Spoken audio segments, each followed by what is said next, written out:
Ever wonder why your query results look random and chaotic? One clause fixes that. RWY is SQL clause that sorts or arranges the rows in your results set.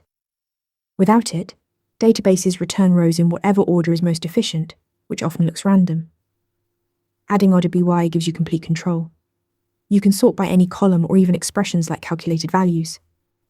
The default behavior is ascending order, meaning smallest to largest for numbers, A to Z for text, and earliest to latest for dates. You control the sort direction with two keywords, ASC for ascending and DESC for descending. Ascending is the default, so if you write order by price, it's the same as order by price ASC. That gives you lowest prices first. Use DESC when you want the opposite. Order by price, DESC shows highest prices first. Same logic applies to text. Descending means Z to A, and for dates, newest to oldest. Here's where it gets powerful. You can sort by multiple columns, list them separated by commas. SQL sorts by the first column, then breaks ties using the second column, and so on.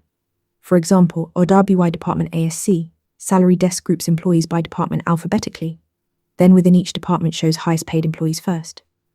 This layered sorting is called a secondary or tertiary sort. One crucial detail, RWY is applied after other clauses like here, group BY, and having. The database first filters and groups your data, then sorts the final result set. This is why you can't reference RWY columns in a where clause. The sorting hasn't happened yet at that stage of query execution. RWY arranges your result set rows in a predictable sequence, giving you control over how data appears. Master this clause, and your queries become instantly more useful. Practice on real datasets to see the difference. Ready to practice for your next interview? Interview Mentor lets you answer real questions just like this one. After each answer, you get a detailed grade and personalized tips to improve.